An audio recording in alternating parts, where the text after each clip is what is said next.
Hi అండి అందరికీ. నేను రాజేశ్వరి కార్తిక్. ఈరోజు మా మినీ ఫ్యామిలీ ముగ్గురం కలిసి టిఫిన్ తినడానికి బయటికి వెళ్తున్నాం. మా శివు చూడండి వాళ్ళ డాడీ కోసం ఎలా తొంగి తొంగి చూస్తున్నాడు. ఆయన బయట వేరే వాళ్ళతో మాట్లాడుతున్నాడు, ఎప్పుడు వస్తాడా అని అలా చూస్తున్నాడు.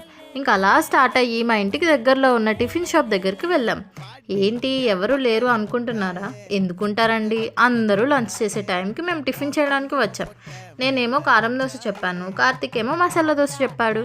మా శివు కోసం అని మేము సపరేట్గా దోశ తీసి పెడితే వాడికి అది వద్దంట. మేము ఎలా అయితే తుంచుకొని తింటున్నామో అలాగే వాడు కూడా తుంచుకొని తింటాడంట. చూడండి.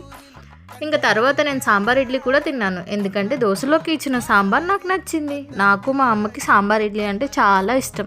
నా దోశ కార్తిక్కి ఇచ్చేసి నేను ఇడ్లీ తినేసాను. తిన్న తర్వాత ఇంటికి రిటర్న్ అయ్యేటప్పుడు శివు ఏమో ఒకటే కార్ నడుపుతానని గోల. ఇంకా ఎలాగోలా షాప్ దగ్గరికి వచ్చి వాటర్ క్యాన్ ఫిల్ చేసుకొని ఐస్ క్రీమ్ ఇంకా బిస్కెట్స్ కొనుక్కున్నాం. నేను శివు మంచిగా ఐస్ క్రీమ్ తినుకుంటూ ఇంటికి వచ్చేసాము.